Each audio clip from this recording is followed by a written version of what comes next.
Após a Segunda Guerra Mundial, a aviação comercial vislumbrou horizontes audaciosos. No entanto, uma pergunta desafiadora pairava no ar: como poderíamos cruzar o Atlântico de maneira mais rápida e eficiente? Foi nesse cenário de incerteza e ambição que entrávamos em uma nova era da aviação, com uma aeronave que não só redefiniu os padrões da aviação, mas também abriu novas fronteiras nos céus do mundo. Hoje, no Historiando por Aqui.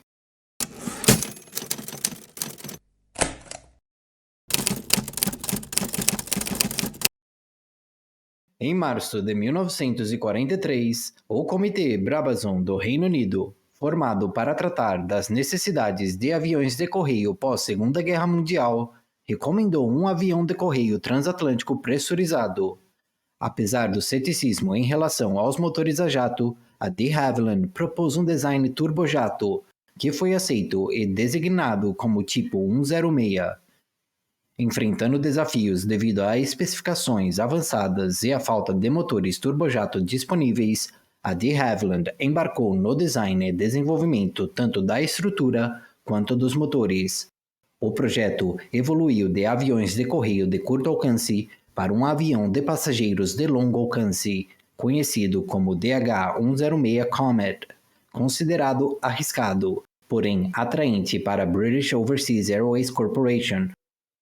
Liderada pelo designer-chefe Ronald Bishop, a equipe de design explorou configurações não convencionais, mas acabou optando por um design convencional, com asas varridas devido a limitações de tempo e riscos técnicos. O redesenho do Comet incluiu uma fuselagem ampliada para acomodar 36 passageiros, resultando em pedidos iniciais totalizando 14 aeronaves para entrega até 1952. Testes e protótipos foram cruciais para o desenvolvimento do Comet, o primeiro avião comercial a jato do mundo. A de Havilland conduziu extensa pesquisa e desenvolvimento de 1947 a 1948, utilizando dispositivos de teste de estresse e uma câmara de descompressão no aeródromo de Hatfield. Inicialmente, seções de fuselagem pressurizadas foram testadas quanto à fadiga do metal, mas dificuldades em rastrear pontos de falha levaram a uma mudança para testes estruturais usando um tanque de água. O primeiro protótipo, registrado como Golf Alpha Lima Victor Golf, voou em 1949, sob o controle do piloto de testes-chefe John Cat Eyes Cunningham. Um segundo protótipo, Golf 52, voou um ano depois e foi usado para treinamento de tripulação e prova de rota pela unidade Comet da BOAC. Ambos os protótipos foram submetidos a testes rigorosos e observação, contribuindo para o aprimoramento do design do Comet. O Comet foi uma aeronave inovadora caracterizada por sua construção toda em metal, design de asa baixa cantilever e 4 motores a jato. Seu cockpit acomodava 2 pilotos, um engenheiro de voo e um navegador. Recursos únicos incluíam bordas de ataque varridas, tanques de combustível integrados nas asas e unidades principais de trem de pouso de 4 rodas. Apesar de ser menor do que aeronaves posteriores como o Boeing 737-100, o Comet oferecia um interior espaçoso, com amenidades como slumber seats reclináveis, janelas grandes e assentos de mesa. Os passageiros desfrutavam de uma experiência luxuosa, com amenidades como uma cozinha, bar e lavatórios separados. Uma de suas qualidades notáveis era seu voo silencioso e sem vibrações, uma novidade para os viajantes acostumados com aeronaves de hélice. O layout do cockpit do Comet foi projetado para se assemelhar ao do Lockheed Constellation, para facilitar o treinamento e a conversão da frota. Ele apresentava controles duplos completos para os pilotos e uma estação dedicada para o navegador, enquanto um engenheiro de voo gerenciava sistemas-chave, como combustível e ar-condicionado. Aviônicos inovadores incluíam controles de voo irreversíveis e motorizados, e um sistema complexo de engrenagens em superfícies de controle para evitar sobrecargas. A aeronave possuía 4 sistemas hidráulicos e redundância operacional, garantindo funcionamento contínuo, mesmo se um motor falhasse. A introdução do Comet 4 trouxe mudanças significativas no layout do cockpit, incluindo a instalação de radar e uma suíte de navegação redesenhada. Além disso, recursos do Comet foram licenciados para uso em outras aeronaves, como o Sud Aviation Caravelle, enquanto o cockpit do Nimrod, a versão militar, passou por um redesenho completo. O design da fuselagem do Comet foi um empreendimento pioneiro, devido à alta pressão da cabine e às velocidades de operação rápidas, exigindo o uso de novos materiais, como ligas e plásticos. Para garantir a integridade estrutural, a fuselagem passou por colagem química, além de rebites tradicionais, reduzindo o peso e minimizando as fissuras por fadiga. No entanto, vulnerabilidades à fadiga do metal levaram à implementação de procedimentos rigorosos de inspeção, incluindo exame por radiografia. Operacionalmente, o design do porão de carga apresentava desafios para as equipes em terra, exigindo carregamento e descarregamento manuais, devido à colocação das portas diretamente sob a aeronave. O Comet utilizava um sistema de propulsão único, com motores turbojato embutidos em suas asas, escolhidos para minimizar o arrasto e reduzir a necessidade de estabilizador vertical e leme maiores. O ruído do motor foi mitigado através do uso de defletores e isolamento acústico para melhorar o conforto dos passageiros. Essa configuração também diminuiu o risco de danos por objetos estranhos aos motores e facilitou a manutenção devido aos painéis de serviço acessíveis. O Comet 1 inicialmente apresentava motores da Havilland Ghost 50 Mk1, posteriormente atualizados para motores da série Ghost DGT-3. Modelos subsequentes, a começar pelo Comet 2, adotaram motores Rolls-Royce Avon AJ65 para melhor desempenho, especialmente em situações de decolagem em altitudes elevadas. A aeronave foi inicialmente equipada com foguetes auxiliares da Havilland Sprite para decolagens em altas temperaturas e altitudes elevadas, mas estes foram eventualmente considerados desnecessários e removidos dos modelos de produção. O Comet 1 foi o modelo inicial, apresentando 4 motores Ghost 50 Mk1 e posteriormente atualizados para motores da série Ghost DGT-3 mais potentes. Tinha um comprimento de 93 pés, uma envergadura de 115 pés e podia transportar mais de 40 passageiros. Uma variante, o Comet 1A, oferecia capacidade de peso e combustível aumentada. Várias outras variantes foram desenvolvidas, incluindo o Comet 1X, 1XB e o DH-111 Comet Bomber, que era uma versão para transporte de bombas nucleares. O Comet 2 apresentava melhorias como asas maiores, capacidade de combustível aumentada e motores Rolls-Royce Avon mais potentes. Foi utilizado em diversas funções, incluindo transporte VIP e vigilância eletrônica. O Comet 3 era uma versão alongada do Comet 2, equipada com motores Avon M502, mas permaneceu como uma série de desenvolvimento. O Comet 4 foi uma melhoria significativa em relação aos modelos anteriores, apresentando maior capacidade de combustível, capacidade de passageiros aumentada e desempenho melhorado. As variantes incluíam o Comet 4B e 4C. As 2 últimas fuselagens do Comet 4C foram utilizadas para construir protótipos da aeronave de patrulha marítima Hawker Siddeley Nimrod. A proposta do Comet 5 visava aprimorar ainda mais os modelos anteriores, mas nunca foi realizada devido à falta de apoio.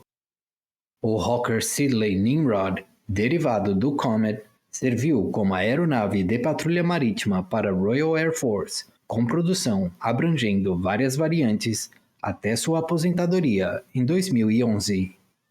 Os operadores iniciais dos primeiros modelos Comet 1 e Comet 1A incluíam a BOAC, a União Aeromaritime de Transport, e a Air France.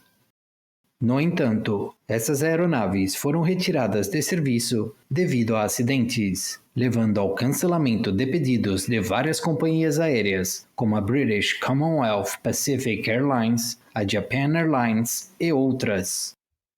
Quando o Comet 4 redesenhado entrou em serviço, foi utilizado pela BOAC, Aerolíneas Argentinas e East African Airways. Além disso, a variante Comet 4B foi operada pela BEA e pela Olympic Airways, enquanto o modelo 4C foi voado pela Kuwait Airways, Mexicana, Middle East Airlines, Miss Air Airlines e Sudan Airways. Além disso, alguns operadores obtiveram Comets por meio de acordos de leasing ou aquisições de segunda mão. Os Comet 4 da BOAC foram alugados para várias companhias aéreas, incluindo a Air Ceylon, a Air India e a Qantas, antes de serem vendidos para outras transportadoras. Os Comet 4Bs da BEA foram fretados pela Cyprus Airways, Malta Airways e pela TAP. A Dan Air comprou muitos Comet 4 sobreviventes e voáveis durante o final da década de 1960 e 1970 para charters de turismo inclusivo. No serviço militar, a Royal Air Force do Reino Unido foi o maior operador, com vários esquadrões utilizando os modelos Comet C2 e C4. Além da Força Aérea do Reino Unido, a Força Aérea Real do Canadá operou aviões Comet 1A por meio do seu 412º Esquadrão, de 1953 a 1963.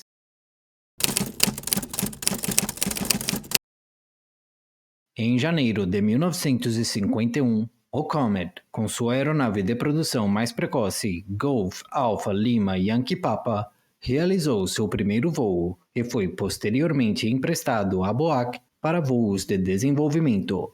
Surpreendentemente, em 22 de janeiro de 1952, a quinta aeronave de produção, Golf Alpha Lima Yankee Sierra, recebeu o primeiro certificado de aeronavegabilidade para um Comet, 6 meses antes do previsto.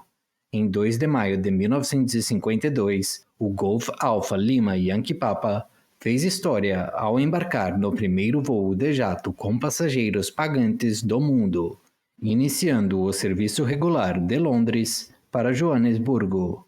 Figuras notáveis como o Príncipe Philip e a Rainha Elizabeth, a Rainha-Mãe, experimentaram a notável velocidade do Comet, que era cerca de 50% mais rápida do que as aeronaves avançadas com motores a pistão, como o Douglas DC-6. Em seu ano inaugural, os Comets transportaram 30 mil passageiros, demonstrando um significativo potencial comercial devido à sua rentabilidade, com fatores de carga tão baixos quanto 43%. Os motores Ghost do Comet facilitaram voos mais suaves e silenciosos acima das condições meteorológicas, levando a custos de manutenção mais baixos e maior eficiência de combustível. Em 1953, o sucesso do Comet era evidente, com pedidos de várias companhias aéreas internacionais, incluindo Air India, Japan Airlines e Pan Am, indicando seu potencial para operações transatlânticas. Apesar do interesse inicial da Qantas, concluiu-se que uma versão com alcance estendido e melhor desempenho de decolagem era necessária para rotas específicas como Londres para Canberra. No geral, a introdução do Comet marcou um avanço significativo na aviação, posicionando o Reino Unido à frente em tecnologia de jatos por vários anos.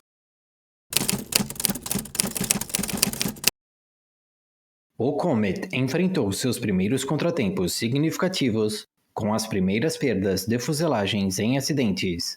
O primeiro incidente ocorreu em 26 de outubro de 1952, quando um voo da BOAC falhou em decolar do aeroporto Ciampino de Roma, resultando na perda da aeronave Golf Alpha Lima Yankee Zulu. Embora apenas ferimentos leves tenham sido sofridos por 2 passageiros, o avião foi destruído.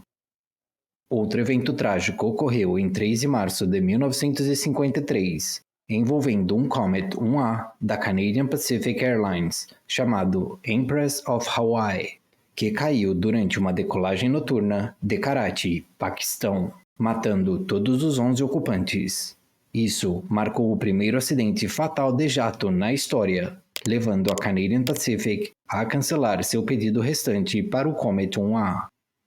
Inicialmente atribuídos a erro do piloto, as investigações posteriormente revelaram falhas no design do Comet. O perfil da asa da aeronave e as entradas de ar dos motores foram ligados à perda de sustentação e recuperação de pressão em ângulos elevados de ataque. Em resposta, a de Havilland implementou modificações, com o reprojetamento da borda de ataque das asas com um caimento pronunciado e a adição de wing fences nas asas para controlar o fluxo de ar. O romance Cone of Silence, de Arthur David Beattie, ficcionalizou essas investigações, mais tarde adaptado para um filme em 1960, enquanto o próprio Beattie narrou os incidentes em seu livro de não-ficção Strange Encounters, Mysteries of the Air. Tragicamente, o Comet sofreu seu segundo acidente fatal em 2 de maio de 1953, quando o voo 783 da BOAC caiu durante condições climáticas severas, logo após a partida do aeroporto Calcutta-Dundee, tirando a vida de todas as 43 pessoas a bordo. Testemunhas relataram que a aeronave sem asas estava em chamas quando caiu na vila de Jagalgori, levantando suspeitas de falha estrutural. Essas perdas iniciais destacaram a necessidade de mais melhorias no design e medidas de segurança para abordar as vulnerabilidades do Comet. Após o trágico acidente, o governo indiano iniciou uma investigação minuciosa sobre o incidente. Liderado pelo professor Nathesan Srinivasan, o inquérito concentrou-se em determinar a causa do acidente. Grandes porções dos destroços da aeronave foram recuperadas e examinadas meticulosamente em Farnborough, revelando que a desintegração foi iniciada por uma falha na longarina do elevador esquerdo do estabilizador horizontal. O inquérito concluiu que as forças G negativas extremas experimentadas durante a decolagem, induzidas pela turbulência severa das condições climáticas adversas, levaram à perda catastrófica das asas. O exame dos controles do cockpit sugeriu a possibilidade de que o piloto inadvertidamente tenha sobrecarregado a aeronave ao tentar se recuperar de um mergulho íngreme, possivelmente devido à manipulação excessiva dos controles de voo. Notavelmente, a fadiga do metal não foi considerada um fator contribuinte. Como resultado do inquérito, recomendações foram feitas para impor limites de velocidade mais rigorosos durante turbulências. Além disso, 2 mudanças significativas no design foram implementadas. Todas as aeronaves Comet foram equipadas com radar meteorológico e a introdução do sistema Q-Fuel, garantindo que as forças da coluna de controle fossem proporcionais às cargas de controle. Esse sistema de sensação artificial, pioneiro em qualquer aeronave, visava abordar críticas ao Comet 1 e 1A por falta de responsividade em seus controles. O piloto de teste-chefe John Cunningham defendeu as características de voo do Comet, afirmando que voava suavemente e de forma responsiva, consistente com outras aeronaves de Havilland. Pouco mais de 1 ano após a primeira perda de fuselagem do Comet, a tragédia ocorreu novamente no aeroporto Ciampino de Roma. Em 10 de janeiro de 1954, o voo 781 da BOAC, operado pelo primeiro Comet de produção, Golf Alpha Lima Yankee Papa, se desintegrou no ar apenas 20 minutos após a decolagem, caindo no mar Mediterrâneo, perto da ilha de Elba, tirando a vida de todos os 35 ocupantes. A falta de testemunhas e transmissões de rádio incompletas deixaram os investigadores perplexos sobre a causa do acidente. Em resposta, os engenheiros da de Havilland recomendaram rapidamente 60 modificações para abordar possíveis falhas de projeto, enquanto o Comitê Abel se reuniu para investigar possíveis causas. A BOAC tomou medidas proativas ao cessar o uso de sua frota de Comet, até que a investigação pudesse descobrir as razões por trás do trágico acidente. No meio de especulações generalizadas que variavam de sabotagem a falha estrutural, o comitê investigou 6 causas potenciais, concluindo que o fogo era o culpado mais provável. Em resposta, medidas foram implementadas para proteger a aeronave contra incêndios futuros. O primeiro-ministro Winston Churchill enfatizou a gravidade da investigação, destacando sua importância além das preocupações monetárias. A Marinha Real desempenhou um papel crucial na recuperação dos destroços, com operações que duraram de fevereiro a setembro de 1954. Apesar de descobertas significativas, incluindo a recuperação de uma parte substancial da aeronave, nenhuma falha definitiva foi identificada. A decisão de não lançar outro inquérito público foi influenciada por vários fatores, incluindo o prestígio do projeto e o ônus financeiro sobre a BOAC. As operações de voo foram retomadas em março de 1954, apenas para serem interrompidas novamente em abril, quando o Comet Golf Alpha Lima Yankee Yankee caiu perto de Nápoles durante um voo charter da South African Airways. Isso provocou outra investigação, liderada pelo Royal Aircraft Establishment, resultando na pausa de operações de toda a frota do Comet e a suspensão de sua produção. O Comitê Cohen foi formado em outubro de 1954, presidido pelo Lord Cohen, para investigar os acidentes do Comet. Liderado pelo Sir Arnold Hall, o comitê realizou investigações detalhadas, focando na fadiga como uma causa potencial. Testes extensivos, incluindo o uso de um tanque de água especialmente construído, revelaram falhas estruturais críticas no design da fuselagem do Comet. Os testes demonstraram que a fuselagem falhou devido à espessura insuficiente e à distribuição inadequada de carga por toda a estrutura. Essa falha, combinada com a técnica de construção de rebites usada no projeto da aeronave, exacerbou o problema de fadiga estrutural. A equipe de investigação reconstruiu porções significativas da aeronave acidentada e identificou o crescimento de trincas por fadiga originadas em um furo de rebite, perto do Automatic Direction Finder.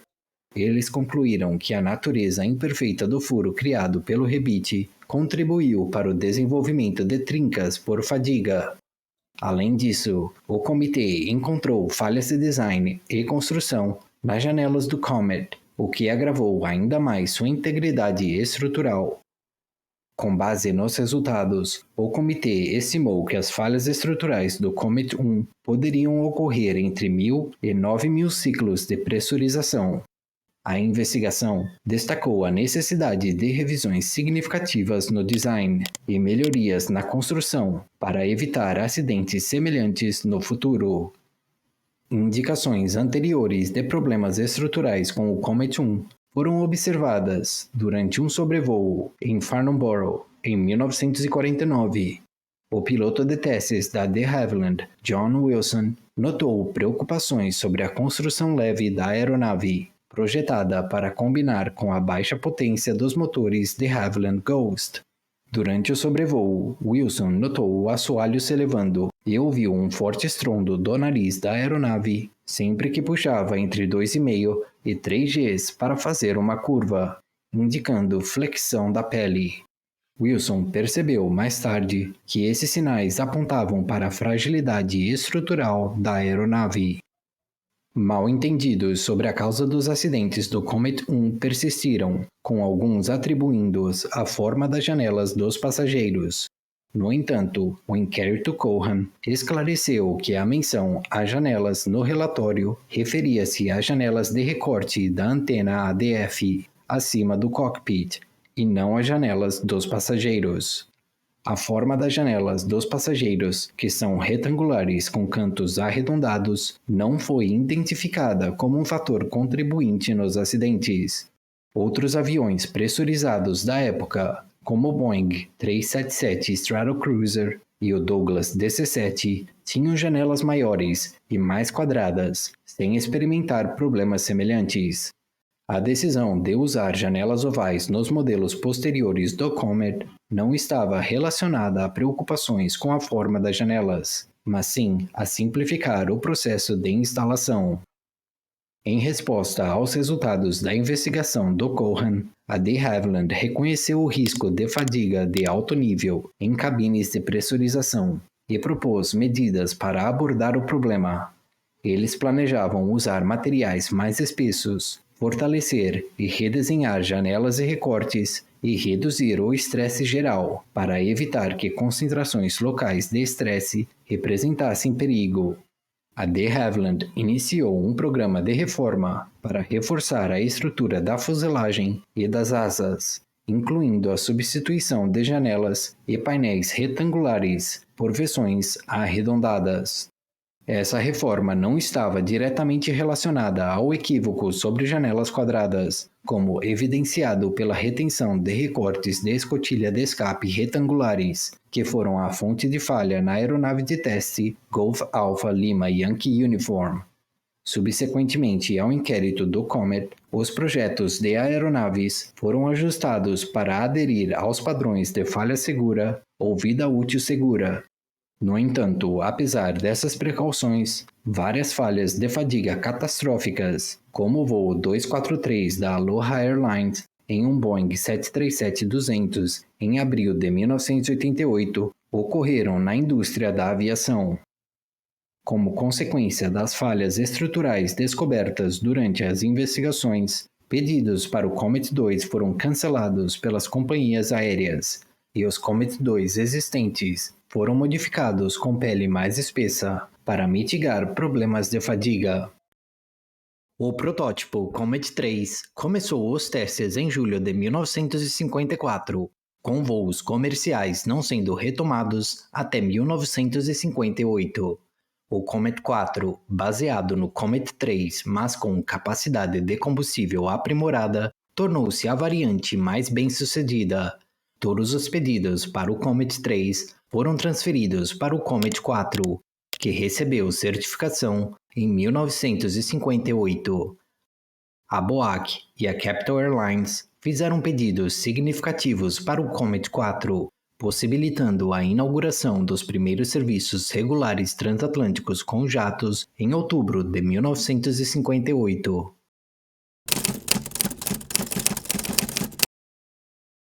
Em 1959, a BOAC começou a retirar suas aeronaves Comet das rotas transatlânticas, abrindo caminho para outras aeronaves concorrentes, como o Vickers VC-10, assumirem o papel de serviço de passageiros de alta velocidade e longo alcance, em quais o Comet havia sido pioneiro. Com o surgimento do Boeing 707 e do Douglas DC-8, a dominação do Comet 4 como principal avião de passageiros foi breve. Além disso, em 1960, a de Havilland foi adquirida pela Hawker Siddeley como parte de uma consolidação da indústria aeroespacial britânica apoiada pelo governo. Ao longo da década de 1960, os pedidos para o Comet diminuíram, com um total de 76 Comet 4 entregues entre 1958 e 1964. Em novembro de 1965, a BOAC havia retirado seus Comet 4 do serviço comercial, embora outros operadores continuassem voos comerciais de passageiros com a aeronave até 1981. A Dan Air desempenhou um papel significativo na história posterior da frota do Comet, eventualmente possuindo todos os 49 Comets civis restantes em condições de voo. Em 14 de março de 1997, o último voo documentado do Comet foi feito por um Comet 4C chamado Canopus, que havia sido utilizado pelo Ministério da Tecnologia britânico para vários testes envolvendo rádio, radar e aviônica. O legado do Comet é de altos e baixos, representando tanto um avanço pioneiro na aviação quanto uma tragédia profunda. Apesar de seus contratempos, a aeronave contribuiu para um progresso significativo no design de aeronaves e nas práticas de investigação de acidentes. As investigações exaustivas sobre os acidentes do Comet 1 estabeleceram novos padrões para a investigação de acidentes, pioneirando técnicas de resgate em alto mar e reconstrução de aeronaves, que ainda são utilizadas na indústria da aviação atualmente. Enquanto o Comet passou por testes rigorosos durante o desenvolvimento, certos aspectos, como pressurização e fadiga do metal, não eram totalmente compreendidos na época. As lições aprendidas com os desafios do Comet só poderiam ser aplicadas retrospectivamente à aeronave, em vez de serem implementadas durante sua fase de design. O piloto de testes-chefe da de Havilland, John Cunningham, observou que outros fabricantes reconheceram que poderiam ter enfrentado problemas semelhantes de pressurização se não fossem pelas experiências do Comet. Apesar de seus contratempos, o Comet teve um impacto transformador na aviação, abrindo caminho para avanços futuros. As vantagens comerciais e falhas técnicas do Comet estimularam a inovação na engenharia aeronáutica, com outros fabricantes aprendendo com as experiências da de Havilland. Enquanto alguns primeiros jatos comerciais, como o Tupolev Tu-104, adotaram motores embutidos semelhantes ao Comet, aeronaves posteriores como o Boeing 707 e o Douglas DC-8 optaram por motores montados em pods sob as asas para mitigar o risco de falha catastrófica da asa no caso de um incêndio no motor. Em resposta às tragédias do Comet, os fabricantes desenvolveram métodos aprimorados de teste de pressurização e empregaram fuselagens mais espessas para aprimorar os padrões de segurança. No geral, o legado do Comet engloba tanto suas realizações pioneiras quanto as lições aprendidas com seus desafios, que continuam a moldar a segurança e o design da aviação até hoje. O Comet esteve envolvido em um total de 25 acidentes com perda de fuselagem, sendo que 13 deles resultaram em fatalidades, tirando um total de 492 vidas. O primeiro acidente fatal foi atribuído a erro do piloto durante a decolagem em Karachi, Paquistão, em 3 de março de 1953, envolvendo um Comet 1A da Canadian Pacific Airlines. Acidentes fatais subsequentes, como os dos voos 783 e 781 da British Overseas Airways Corporation e o voo 201 da South African Airways, foram causados por problemas estruturais, resultando na paralisação de toda a frota do Comet, até que as modificações de design fossem feitas. Os serviços foram retomados com os Comets 4 em 4 de outubro de 1958. 5 acidentes fatais envolvendo o Comet 4 foram atribuídos a erro do piloto, levando à colisão controlada com o terreno. Outros incidentes fatais incluíram uma colisão de erro de navegação pela DNR, na Espanha, e acidentes causados por falha de instrumentos, condições climáticas adversas e bombardeios terroristas. Além disso, 9 Comets foram danificados irreparavelmente em acidentes de decolagem ou aterrissagem, mas sem fatalidades entre passageiros e tripulantes. Um incêndio em hangar destruiu um Comet 2R e 3 Comets 4C foram destruídos por tropas israelenses. Várias fuselagens do Comet estão preservadas em coleções de museus após sua aposentadoria. O Museu da RAF em Cosford abriga o único Comet 1 completo sobrevivente, um Comet 1XB. O Museu de Aeronaves de Havilland, em Hertfordshire, Inglaterra, mostra a única fuselagem restante do Comet, com as janelas originais em formato quadrado, parte de um Comet 1A, que passou por restauração. Outro Comet C2, chamado Sagitário, foi exibido na RAF Lynham até 2013, quando foi em grande parte desmontado devido à corrosão, com a seção do cockpit indo para a coleção de aviação Boscombe Down. 6 Comet 4 completos também estão preservados em coleções de museus em todo o mundo. O Imperial War Museum Duxford, na Inglaterra, possui um Comet 4 em exibição nos esquemas de pintura da Daimler e da Boach. O Museu da Ciência, em Rotten, armazena um Comet 4B. Comet 4C são exibidos no Flagstelland Peter Jr. na Alemanha, no Centro de Restauração do Museu do Voo, perto de Everett, em Washington, nos Estados Unidos, e no Museu Nacional do Voo, perto de Edimburgo, na Escócia. O último Comet a voar, o Comet 4C Canopus, é mantido em condições de funcionamento no aeródromo de Bruntingthorpe. Houve propostas para restaurar o Canopus para condições de voo, pois no momento é mantido por voluntários. Além disso, o aeródromo de Bruntingthorpe exibe uma aeronave relacionada, um Hawker Siddeley Nimrod MR2. Se você quer ajudar o canal a crescer, não esqueça de curtir, se inscrever e ativar o sininho de notificações. Vejo vocês na próxima vez que estivermos historiando por aqui.